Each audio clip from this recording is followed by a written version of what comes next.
Ladies and gentlemen, we're going to go ahead and call to order the Admin and Finance Committee, please. Take your seats.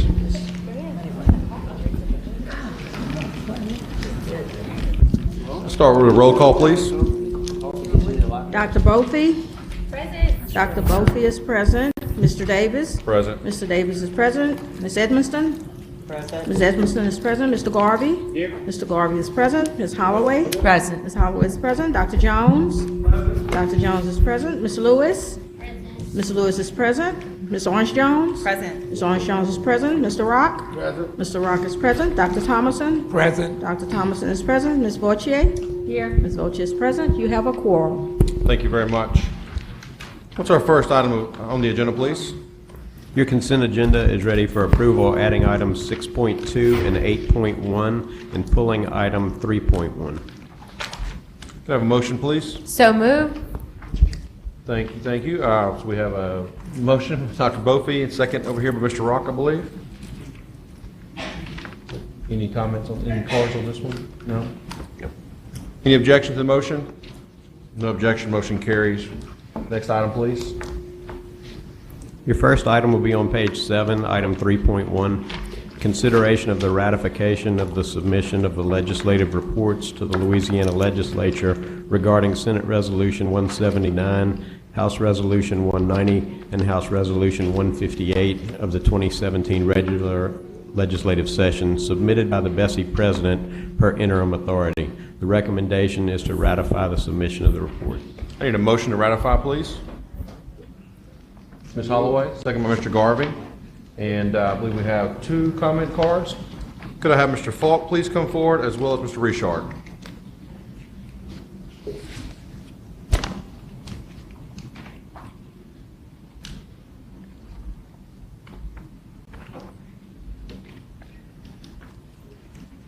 Good morning, gentlemen. Morning. Go ahead. Michael Falk, Executive Director of the Louisiana Superintendents Association. Mr. Chair, ladies and gentlemen of the board, I am requesting that the board pursue the examination of the current MFP to determine if the current funding levels of the MFP are sufficient, equitable, and adequate to address the cost of providing a minimum program of education. This request is being made because of the department's response to Senate Resolution 179 and House Resolution 190. I'm going to follow up this request by forwarding correspondence and backup with statistical information to all of the board members, Superintendent White, the members of the House and Senate Education Committees, the members of House Appropriation and Senate Finance, and the Governor's Office. Thank you for your time, sir. Thank you, Mr. Falk. Mr. Richard? Good morning, members of the committee. Scott Richard, Executive Director of the School Boards Association. The legislative resolutions requesting a comprehensive review of the formula, the state's funding formula for a minimum level of education in Louisiana, these are not new resolutions. These resolutions are filed by the legislators routinely and have been done so several years consecutively. And I know there's been attempts by the agency to pursue an in-depth study, and funds were cut back. And I'm here today to ask you to please try to find the dollars that are available to engage stakeholders and national experts to start revisit this issue. This is not in an attempt to put Louisiana in a posture, as many other states are in, where they're embroiled in intense litigation to determine whether or not their state funding formula is adequate and equitable. This is a sincere request from school boards across the state to work together with BESE and the Department of Education, superintendents, business managers across the state to truly re-examine how the state funding formula works, and to ensure that we are providing enough resources to provide the best education possible for our students. Thus the reason for the comments today. Thank you. Thank you, Mr. Richard. Any comments from the board? Ms. Vautier? I know the MFP formula as we kind of know it today. I mean, over the, I guess, the last 20, 25 years, there have been adjustments made for different issues in it. But when we developed it back in 90 or 91 initially, and I was for our school system, I was the finance person, and I sat on that original committee where John Ogenblick was commissioned to help BESE and the state develop the original formula. And that was in the early 90s, so somewhat of a cost of, or what it would take to fund a minimum program was done at that time. I think in the mid to late 90s, there was another effort, and I'm sure Mr. Falk would give us a date, 96, 97, somewhere around there, that a study was done on what it would take to adequately fund. So if that was 96, 97, we're talking about over 20 years ago. And the legislature has been requesting, it may not, I don't know about the formal resolution. Since that time, I think we need to undergo an additional study of what is the true cost of a minimum program in the state, which is a very complex undertaking. And as I read the report, I understand it's very costly, it's very complex, and it will take time to do so. But I would like to urge this body, all of us, to begin that process of looking into what can we do to either raise the money, set aside the funds requested from the legislature, whatever would be necessary, and embark on that path. Because for over 20 years now, we have not had that done. And I think in this day and age, the criteria to develop or to determine what that minimum cost would be, or the cost to provide the minimum program to all in Louisiana, I think it's past time to do so. So I know it's not easy, I know it's costly, but I would like us to pursue that avenue and, ask our state superintendent to see what is available out there within department resources, and if not, what we have to do in order to request the funding to undertake this endeavor. Thank you, Ms. Boscia. Any of the board members have a comment? With no further comments, any objection to the motion? With no objection, the motion carries. Thank you, speakers. Next item, please. Your next item is on page 61, item 4.1, consideration of the minimum foundation program formula for fiscal year 2018-2019. The executive recommendation and backup were uploaded on March the 9th, and a handout has been passed out to the committee. The department recommends that the board approve the fiscal year 2018-2019 MFP formula, authorize the department to make technical changes to the formula as needed, authorize the department to submit the MFP formula to the legislature by March 15th. Further, the department recommends that the board request that in the event additional funds are realized, the legislature will return the MFP formula to BESE so that the additional funds can be included in the MFP formula and resubmitted by BESE accordingly. Dr. Jones, are you making a motion? I make that motion. Thank you so much. I need a second, please. Ms. Holloway? I do have comment cards. We'll go ahead and start with the comment cards and then move to the board for discussion. Could I have Mr. Falk come to the front, Scott Richard, and Ms. Deborah Shump, please?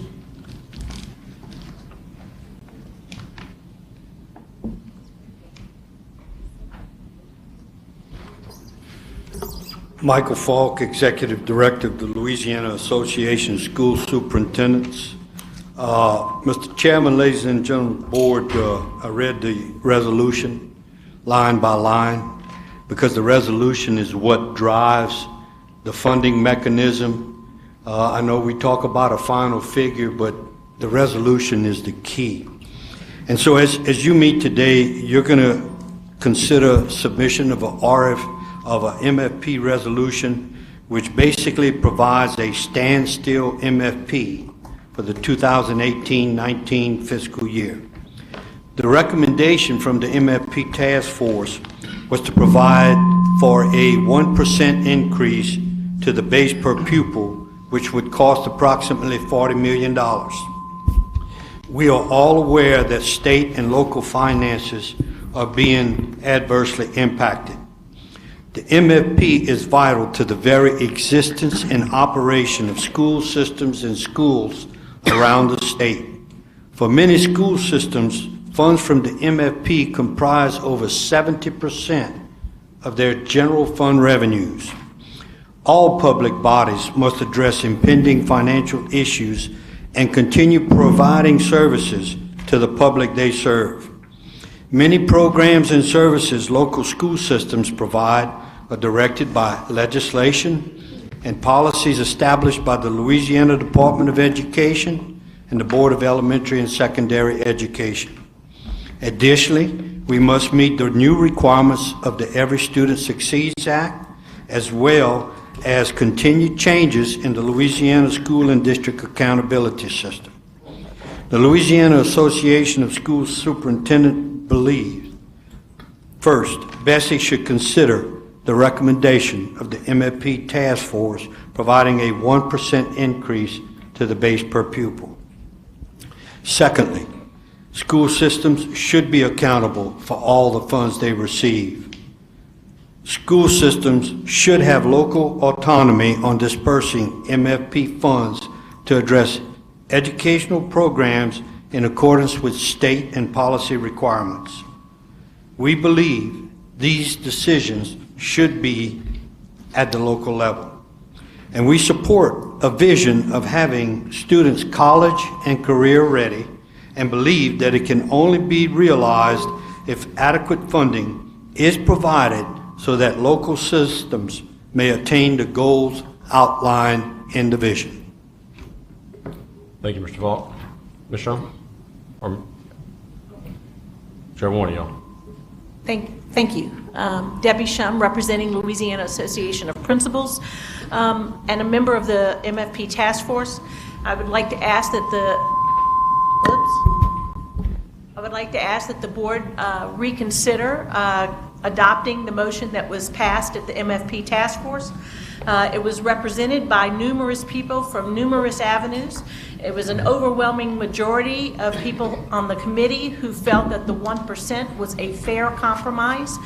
And I think in today's state of education, where we have so many needs for resources, we have a huge issue pending with a teacher shortage.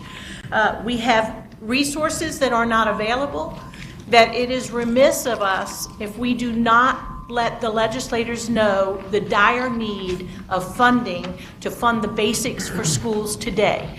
It is something that is fair, and my understanding, and even Senator Morrish thought that this was a good proposal, was that if we ask for the 1% and it's not there and they don't have the funds, then it reverts back to the other amount that is in the funding already. And I think without us saying how important it is to fund schools, we are not doing our jobs as people who are advocates for education in this state. Thank you. Thank you.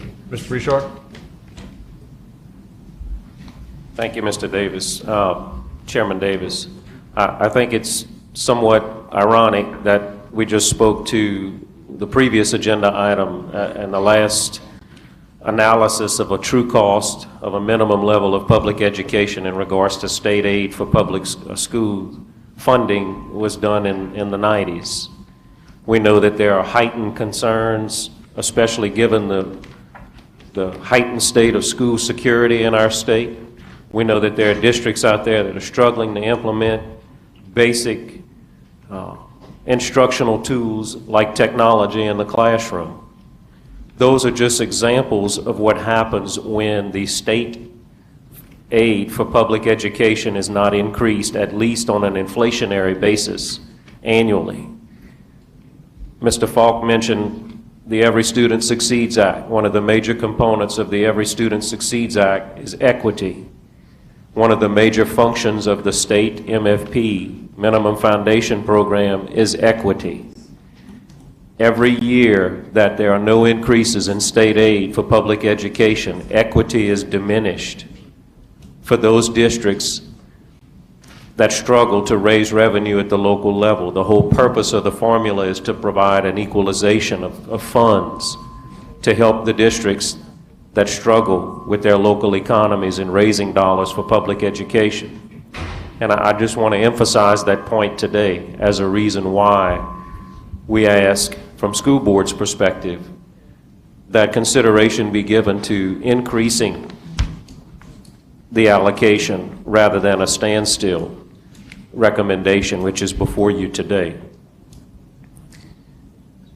If there are no increases in state aid, it continues to widen the gap between the local districts that have and the local districts that don't have. And it's important that we work to not diminish equity in the formula. And as the board that's responsible and state superintendent that's responsible for recommending a formula, a resolution that contains the basic state aid package for education in our state, we should be focused on equity and making sure that none of our students are without. Finally, we get the politics of it. Your role is to make sure you come up with a number for a minimum level of public education in our state. We haven't analyzed that number since 1996. The legislature appropriates, or they don't appropriate. That's why it's important today, from our perspective as school boards, that BESE make a statement and the department advocate on behalf of our students and ask for an increase. And let's work through the process. So, would appreciate your consideration on an increase rather than a standstill for the reasons mentioned. Thank you. Thank you, Mr. Richard. I also have a card from Ms. Carolyn Romer, please. Would you come down?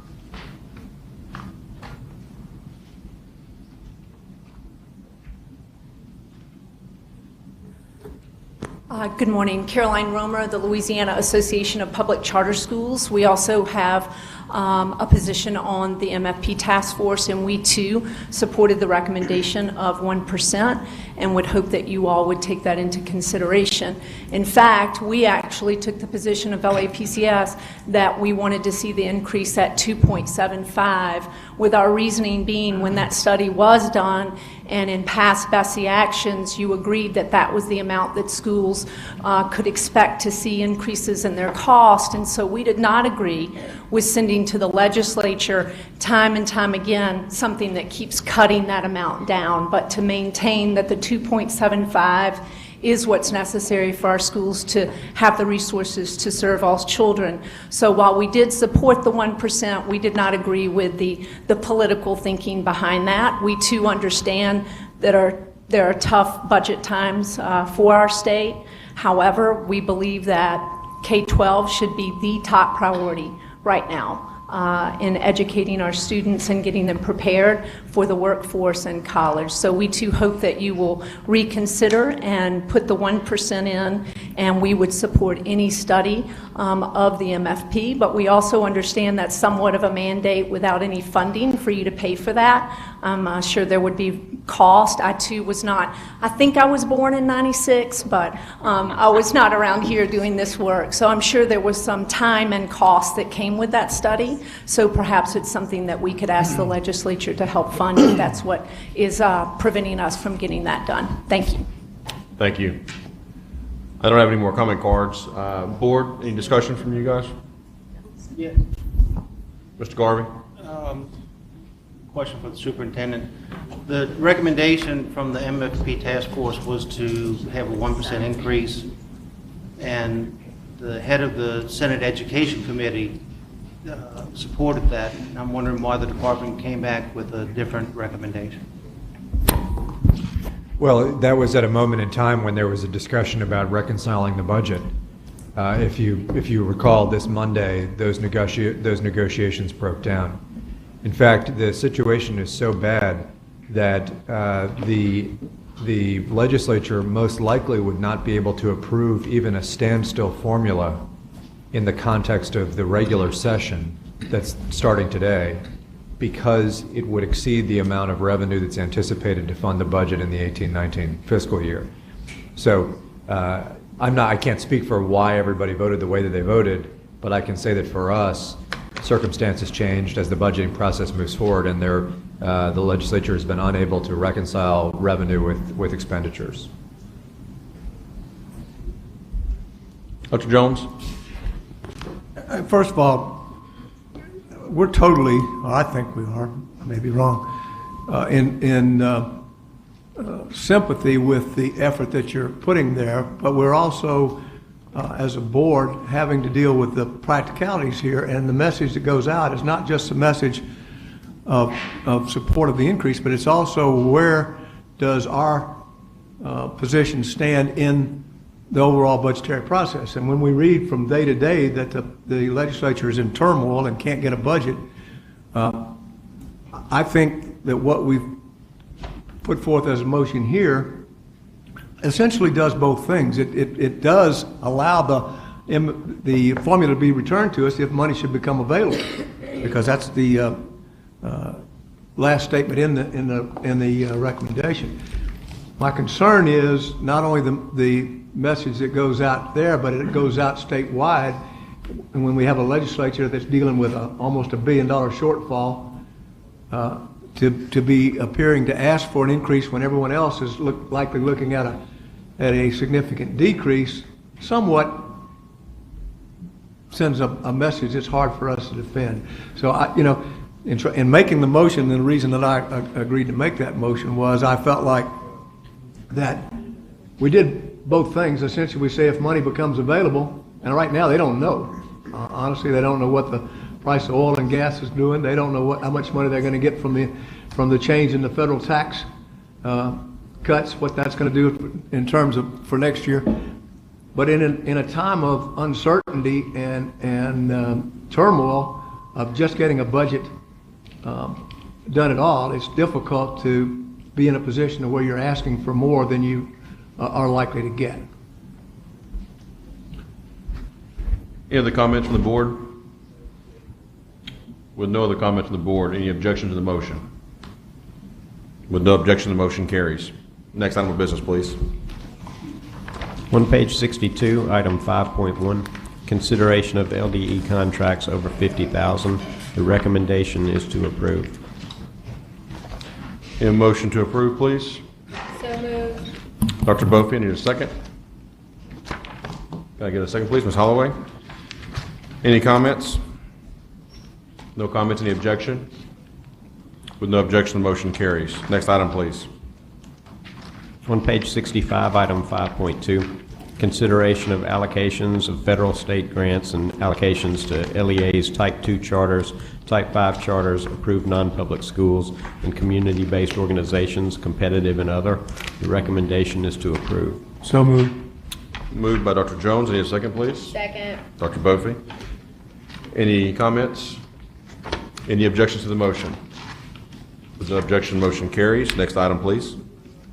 On page 74, item 6.1, consideration of RSD contracts and leases of $50,000 and over. The recommendation is to approve. Need a motion to approve, please? So moved. Dr. Bofi? Second by Dr. Jones. Any discussion? Ms. O'Shea? I just have a question. Yes. On the first contract, which is clinical services, out of the administrators of the Tulane Educational Fund, could you tell me what that fund is, just out of curiosity? Tell me which page you're on. 75.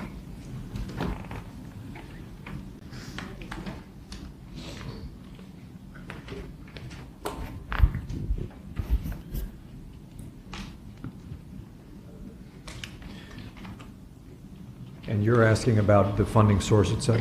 Right. The administrators, the vendors, the Tulane Educational Yeah. Fund, the funding source, self-generated, the type is... I think this is Harrah's, right? I was just kind of wondering, is that the Harris money? Harrah's, right, yeah. Harrah's and fee-for-service, yeah. Okay, thank you. Any other questions from the board? No questions, no comments, any objection to the motion? Hearing no objection, motion carries. Next item, please.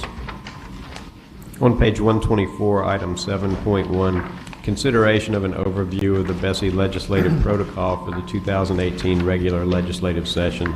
The recommendation is to receive the update report and to receive the watch list of bills. Need a motion to receive, please? Mr. Thomason? So moved. Second. Second, Mr. Booth. Any discussion or update to this item? I can provide just a brief update in terms of where we are, members. As you know, every year there are bills filed related to the legislative session, that relate to education. I believe Ms. Davis is passing out a list of the education bills right now. Just to give you a reminder, this is a long session, although there is some discussion of it being shortened so as to allow for a special session on the back end.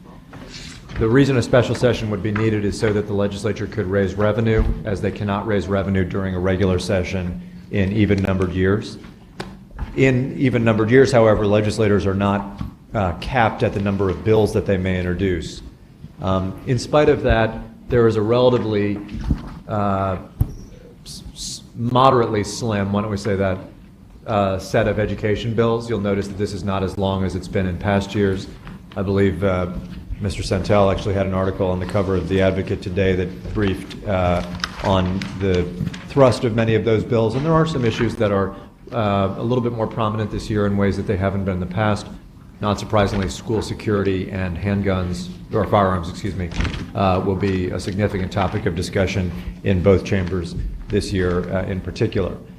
In the past, last year, the board effectively received regular updates from department staff, as well as any position that had been suggested by BESE officers. As BESE officers were given that opportunity, BESE members could then discuss that process with BESE officers as we moved forward. And that is the proposed process, again, the protocol for this year as well. Thank you, Mr. Chair. Thank you. Any questions from the board? Dr. Bopey? I just have a question about the handout. What does the bills that are highlighted in yellow mean? They're new. They weren't in the original packet. Okay. Ms. Boucher? I just have a question. When these are the list of bills, obviously, that y'all are designating, or the department is designating on the watch list, when the determination to support, oppose, or be neutral on these bills is determined by whom and when? It's based on the principles that the board has approved in past, and then the department interprets those principles.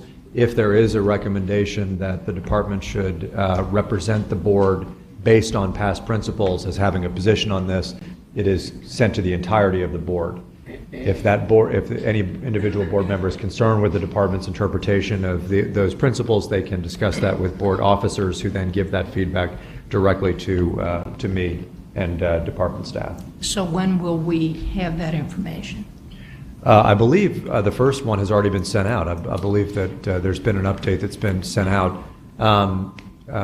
It certainly, at a minimum, will start this Friday. Just to remind you, most of these bills the department will not have a position on. So you're talking about a relatively small number of these bills in which we're going to suggest that you take a position, because frankly, a lot of these issues BESE doesn't cover in its policies or in the principles that have been adopted in the past.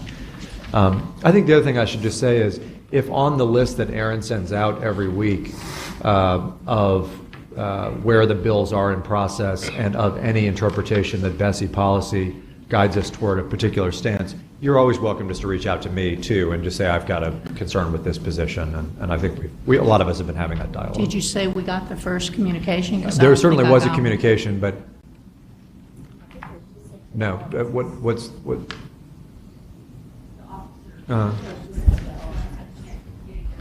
Got it. Okay, so it'll be. Chairman, could we have her come to the table so we can? Absolutely. Ms. Bentley, will you join us, please? Give us a quick update.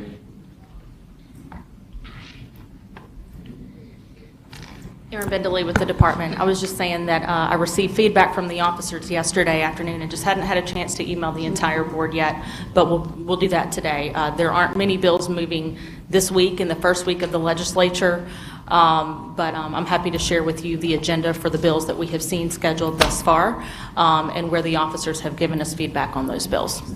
Thank you. Could I request that when that is initially sent out, that it's just sent out to all of us, even if you're just requesting feedback from the officers? if we could just get the information to look at. I think we've got a protocol in place. Dr. Jones? We do, but I understand where Ms. Foche is coming from, and I guess, Ms. Bentley, don't leave quite yet. I guess one of the questions here is, what is the board wanting to take a position before the bill comes up for discussion, and take a position right early on, or is the board wanting to do it just as Ms. Bentley just pointed out, as they come up in the legislature? Do you want to be appraised of it then? And you know, I think historically, handling them as they come up has seemed to work the best. But if there's some thought up from the board that you want the leadership to get with the superintendent, go through every bill that's been filed and take a preliminary position on it, it's a lot more work for us. But I mean, we could be responsive if that's what And you Dr. want. Jones, I would also just point out that there are many bills that just don't get heard at all, and that's another reason why typically we wait until we know that they're going to get scheduled before we ask the board to articulate a position. Absolutely. My concern was, I don't have a problem with that particular process. The only thing I'm requesting, because we're voting, well, we have the protocol now, and I guess but I'm just requesting that when that information is sent out initially, that we all receive it. That's it. That's the only request I'm making. That's reasonable. Dr. Jones, you want to add to that? Yeah, I think, I don't see anything, I mean, the objective here is always to have the board as fully informed as possible of all positions, but at the same time, it's also not to bog us down with all of the administrative detail, because a bill as it's filed is like a plan for battle. It survives the first contact with the enemy, you know, and so what essentially I'm concerned about is if we spend a lot of time in the preliminaries on this, and then it gets over there and there's an amendment added, and basically what happens is the bill that you're looking at is not the bill that we originally took a position on. So, but I don't see any reason why, whenever we do that, Aaron, that all the board members can't have it, along with our discussion of what the position that we advocated that we need to take. That'll work. And as we move this forward, we can also have more discussions on addressing the policy, the procedures that we have in place, so that we're not being redundant or bogging ourselves down to this. But certainly the information will be coming across Ms. Foche. Okay, so you'll be And sending this it out. report, to be clear, we're only receiving a report. We're not making any of those decisions at this time, just to be clear on Okay, that but I'm part. just requesting that we also get that. And so you have no objection to that? You'll send it out? None at all. I wish you'd get it instead of me. There you go. That's quite all right. Any other discussion from the board on this matter? Ms. Evanston? Ms. Bentley, could you just, I'm not going to hold you to just your Kathy, please use your microphone. Thank you. Okay. About how many or what percentage of the bills that we see do you think that BESE will take a position on, or the department? I think we have about 170 bills on the list that we're watching, and as superintendent mentioned, some of those are retirement bills, some of those are budget bills, some are TOPS bills that the board has just requested that we keep you apprised of what's going on. But as far as us typically taking the a board has not position- taken positions Right, on those. I would right. say maybe a quarter of those. Okay, that's what I wanted to know. It really just depends on which ones get scheduled, which ones start to advance. Right. Thank you. And how they're amended along the way. Thank you. Any other comments from the board? Thank you, Ms. Bentley. Appreciate it. Any objections to the motion? With no objection, motion carries. Next item. That concludes your agenda. Ms. Davis, are we going to lunch? 11:30. Our next meeting will be 11:30.